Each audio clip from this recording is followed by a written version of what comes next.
Our next guest, Craig James, is a sports commentator on ABC and ESPN television networks.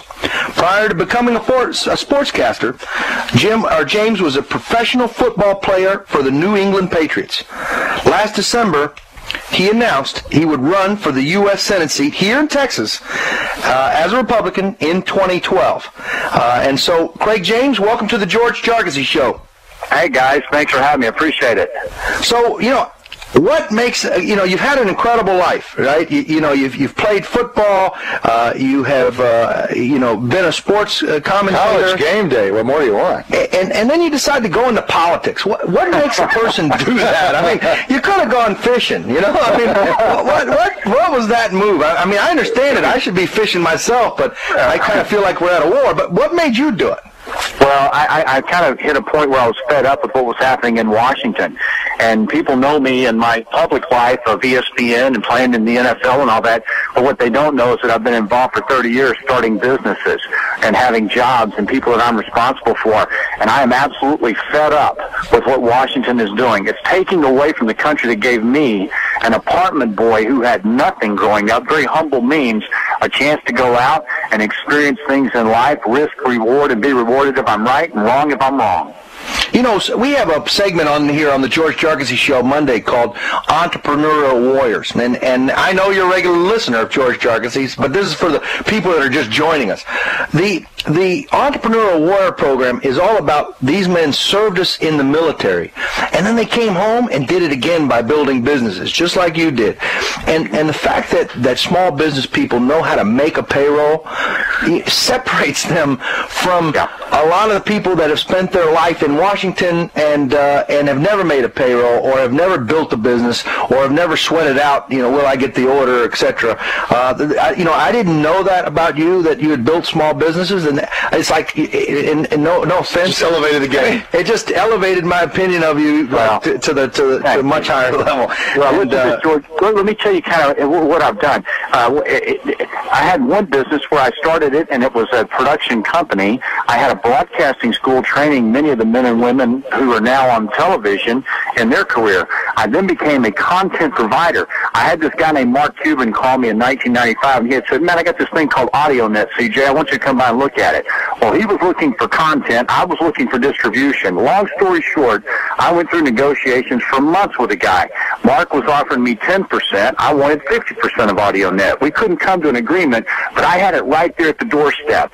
And I didn't get the deal done because I had a partner who I listened to, and I should have taken charge, but I was 34 years old. So I chalk it up to a life's lesson, and you can't experience that unless you've been through it. I felt the agony of not making that 10% of $5.5 billion when he sold it to Yahoo. I get it. Yeah, my mentor used to tell me, though, Craig, he used to say, "George, you're going to worry enough about the deals you did do. Don't worry about the ones you didn't do." So, but you know what I took from that? All of the other things that I've started, my ranching, my real estate development business, I have taken from that is take charge. When you're confident about the decisions and the things that you put together, be responsible for them, and all the homework you put into it, take charge. Go for it. Yeah, I like that. Now, I understand that you are a very big fan of Obamacare.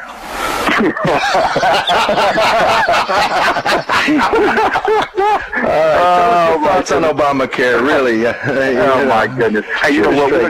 We don't even know what all's going to come out of these 2,700 pages. We get little trickles of it each week. I'm for getting rid of every piece of that, and mainly because if we allow it to happen, we are losing our freedom because they're going to chip away. It's a slippery slope. We're allowing them to take charge of what we're doing, telling us what we have to do. I'm all against that, man. In every sense of the words, let's get rid of Obamacare.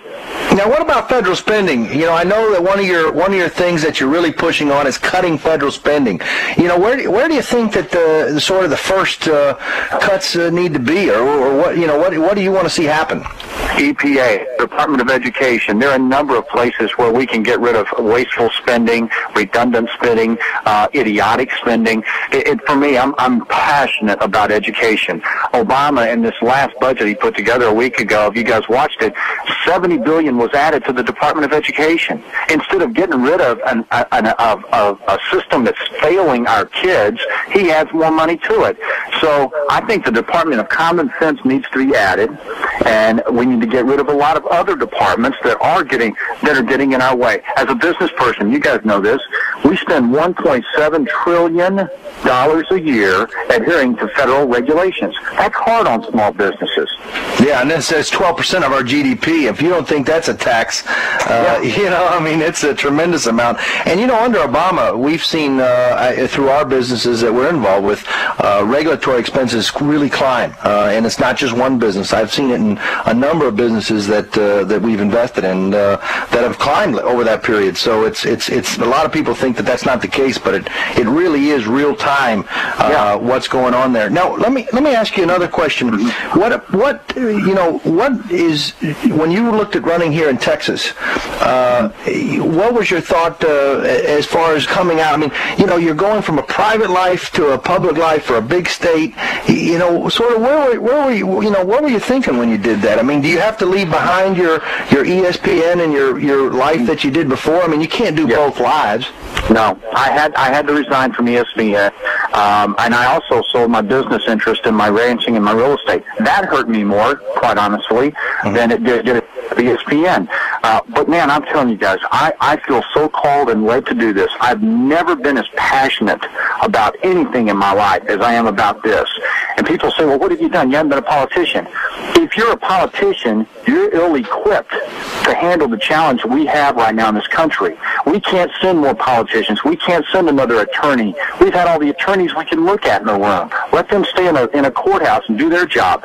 We need people who have life's resume, life's experiences, who are citizens going to Washington, D.C. to adhere to the Constitution and let people go to work. Well, I got to tell you, I couldn't agree more. And next time you're in Houston, I'm hoping we can have a cup of coffee. I'd like to hear more of your views. Now, I also know that you endorsed Rick Santorum. Yeah, you know why? A year and a half ago, I went to Washington, and I had dinner with Rick, and he was thinking about the presidency. I was thinking about the Senate run. We talked about faith, family. We talked about the Constitution, the three things that are pillars of what I run on. And so I like Rick, and I like his heart. Once Governor Perry was gone, I jumped on board with Rick. I've seen him a couple of times here in the last week or so. I think he is the true conservative who can battle and beat Obama, and we've got to have a conservative president in the White House. Absolutely a must. So if people want to learn more about your campaign, where would you have them go? Well, there's a website, TexansForCraigJames.com, and that's FOR, TexansForCraigJames.com. Man, and I do look forward to having coffee with you. I'd love to know what you've done, and I'll tell you kind of what I've done with my life and my business life, and swap stories. Well, you know, Craig, this is co-host Dwayne. I just have to ask real quick: Aggies moving to SEC, good move or bad move? Absolutely the right move to do. And I have an Aggie graduate, my daughter Kaylin, she went there in 2007. So I think it was the right thing to do for them. They should have been treated with the utmost respect, and I don't think they were getting that in the Big 12. And I think it'll be a good move for the Aggies. They'll recruit even better athletes than they've had, and I think it's a good deal for Texas A&M. I'm extremely sad that A&M and Texas won't play again on Thanksgiving night because that's good. State of Texas, man. It's good for both of them, but both of those great institutions will continue on at a high level. All right. Well, listen, thank you for being on the George Jarkesy Show. We'd love to have you back, and we will announce your website here on our Twitter, and we'll put it up on our website. All right, man. You guys are nice, and I appreciate you having me. Look forward to meeting y'all. All right. Thanks a lot, Craig. See you guys. Well, that was Craig James, and you can reach him on his Twitter handle, and it's @James, and then the number 4 Senate, or you can go to TexansForCraigJames.com.